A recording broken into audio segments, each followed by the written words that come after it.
ઈ ફદિયા આપો ને એટલે આમ લગ્નની તૈયારી ગોઠવણ હંધુય આમ ટીપટોપ કરીને રાખે હો. પણ આમે અમેરિકા વાળાને ફદિયાની ક્યાં ખેંચ જ છે. બાકી દુઃખ તો ઈ વાતનું છે કે હારો છોકરો હાથમાંથી ગયો.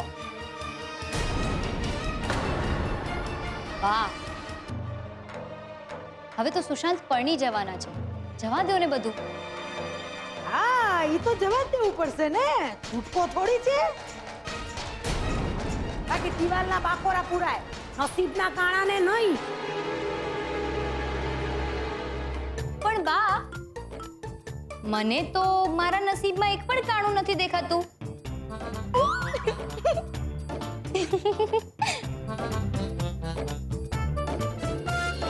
અને બા, આમ પણ હું આમ એક દિવસમાં સાસરે ચાલી જઈશ તો તમે એકલા નહીં થઈ જાઓ. તું હવે હાચે જ માર ખાઈશ હો. ખીજાવાનું તો દૂર છે, બે વળગાડીશ તમને લોકોને. ઊભા થાઓ અને કામે લાગો. તો મોટા ઉપાડે લગ્નની જવાબદારી લીધી છે તો હાથ પગ તો હલાવવા પડશે કે નહીં? બાકી આમ વાતું કઈને વડા નહીં થઈ જાય. હાલો, અરે હુંય વડીલ છું, મારે કેટલા રીત રિવાજ જોવાના બાપા.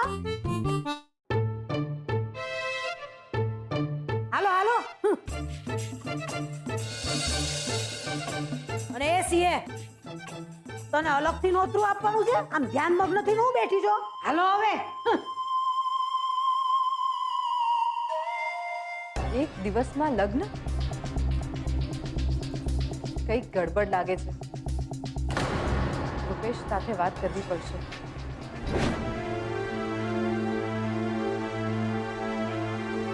બાકી ડોક્ટરે બીજું કંઈ કહ્યું? ના, બસ એટલું જ કહ્યું છે કે લગભગ હજુ 3 કલાક સુધી કિંજલની આવી જ હાલત રહેશે.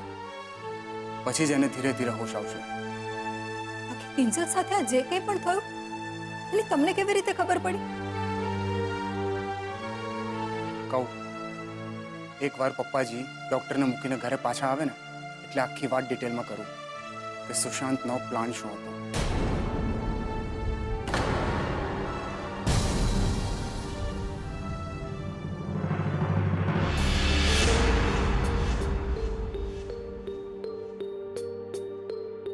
પ્લાન બદલો?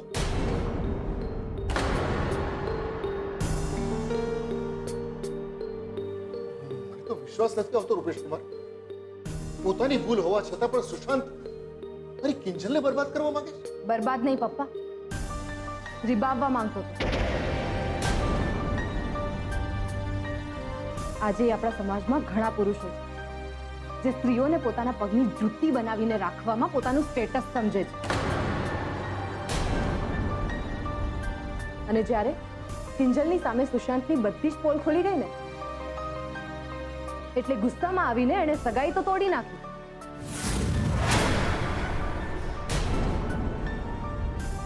ને તોય કિંજલ તૂટી નહીં એટલે મદદ કરવાના બહાને એણે સૌથી પહેલા ઉત્કર્ષ અને કિંજલની મૈત્રી પર વાર કર્યો. અને પછી કિંજલને આખી જિંદગી માટે તોડી પાડવા માટે એણે આ ગંદી ચાલ ચાલી.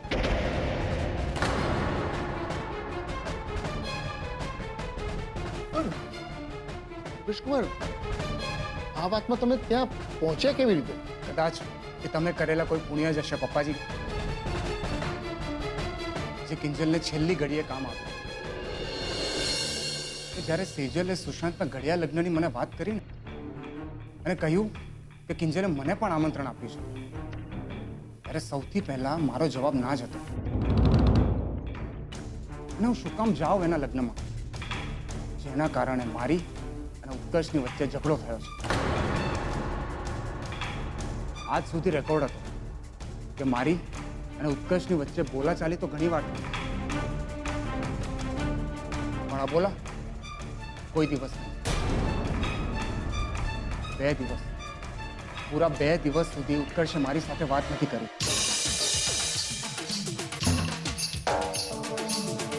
મેં પણ કેમ? કારણ કે મેં આ વિશ્વાસઘાતી સુશાંત પર વિશ્વાસ કર્યો. અને આ વાત સતત મારા મનમાં ચાલતી રહી કે હું ભલે છેતરાયો, પણ ક્યાંક કિંજલ સુશાંતની આવી ચીકણી અને ચપટી વાતોમાં આવીને ફસાઈ ના જાય.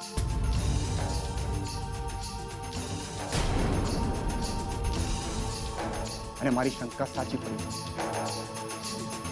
અને હું જ્યારે ફાર્મ હાઉસ ગયો, તમે જોયું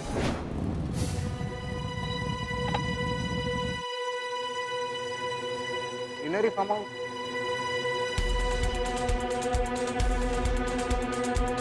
કિંજલે એડ્રેસ તો જ મેસેજ કર્યું હતું.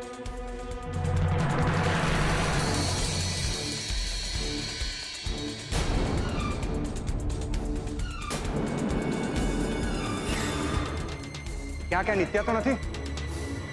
ઓ માય ગોડ, મારે જાણવું પડશે લોચો છું. ને હું ભાગ્યો નિત્યા તરફ. એની પહેલા કે એની ગાડીમાં બેસીને શું થઈ જાય ખબર તો પડે આપણને કે કેમ ભાગી રહી હતી. કોઈની જોડે પ્રેમ છે કે પછી બીજી કોઈ ઇમરજન્સી. ને નહીં તો બની શકે કે સુશાંતના સ્વભાવ વિશે એને પણ ખબર પડી ગયો. મેં મારી બાઇકની સ્પીડ વધારી. નિત્યાની ગાડી સ્પીડ પકડે એની પહેલા સીધો ત્યાં પહોંચી ગયો. એક્સક્યુઝ મી, નિત્યા તમે જ છો ને? હા. તો પછી આમ લગ્ન છોડીને ભાગી કેમ રહ્યા છો? પ્રોબ્લેમ શું છે તમને? ના તો જો તમને કંઈ પણ મદદની જરૂર હોય ને તો મને કહો. હું સુશાંતનો ફ્રેન્ડ અને કિંજલનો જીજાજી છું. ના, મને શું પ્રોબ્લેમ હોઈ શકે છે? ભાઈ તમે ગાડી ચાલુ કરો ને, મારી 12 વાગ્યાની ગાડી છે. એક્સક્યુઝ મી, 12 વાગ્યાની ગાડી? પણ 12 વાગ્યાનું તો અંદર હસ્ત મેળાપનું મુહૂર્ત છે ને. હવે આ ગાડી ત્યાં સુધી નહીં હલે ત્યાં સુધી તું મને આખી વાત નહીં કર. બોલ, મામલો શું છે? જલ્દી બોલ કે પછી પોલીસ સ્ટેશન જવું છે. ના ના, પોલીસ સ્ટેશન નહીં. તમે આવું બધું ના કરો ને. હું તમને બધું જણાવીશ.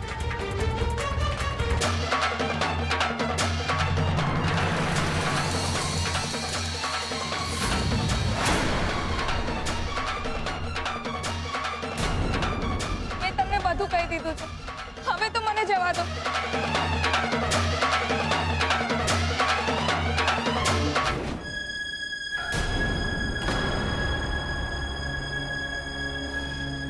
રૂપેશ કુમાર, મને એમ કહો કે સુશાંતે નિત્યાને આ કામ કરવા પાછળ કારણ આપ્યું હતું કે પૈસા? બંને. સુશાંતે નિત્યાને પહેલા તો એમ કહ્યું કે કિંજલ અને સુશાંત બંને એકબીજાને બહુ પ્રેમ કરે છે. પણ સુશાંતના મમ્મી પપ્પા આ લગ્ન માટે તૈયાર નથી. અને કિંજલ સુશાંત સાથે અમેરિકા જવા પણ તૈયાર નથી. અને હવે પરિસ્થિતિ એવી બની કે બંનેએ પોતાનો પ્રેમ ગુમાવવો પડે. અને સુશાંત માટે કિંજલના પ્રેમ વગર જીવવું શક્ય નથી. એટલે એણે નિત્યાની મદદ લીધી. ને મદદ સામે કેટલા પૈસા કમાઈ એ છોકરી? એને એમ કહ્યું હતું કે એના પપ્પાના ઓપરેશન માટે એને પૈસાની જરૂર હતી. એટલે સુશાંતે મોટી અમાઉન્ટ આપવાનો વાયદો તો કર્યો. એને પૈસા આપ્યા પણ જો એની મજબૂરી ના હોત ને તો એને આવા કામમાં ક્યારેય સાથ ના આપ્યો. ને જતા જતા મને એમ પણ કહી ગઈ કે કિંજલને મારા તરફથી સોરી કહેજો. એમ કોકના સોરી કહે, કોકના કરેલા પાપ થોડા ધોવાઈ જવાના. મેં તો એ નિત્યાને જ્યારે જોઈ ત્યારે જ મને લાગ્યું હતું કે નથી એના ચહેરા પર લગ્નની કોઈ ચમક, કે નથી એના વાણી કે વર્તનમાં નવું જીવન શરૂ કરવાનું કોઈ ઉમળકો. બસ બેઠી બેઠી મોબાઈલમાં ગેમ રમે રાખતી હતી. મને રૂમમાં પૂરીને પોતે ત્યાંથી ભાગી ગઈ. તમે શું કહેતા હતા? ગજરો ને? તમે ગજરો બનાવો ને, હું હમણાં ફ્રેશ થઈને આવી.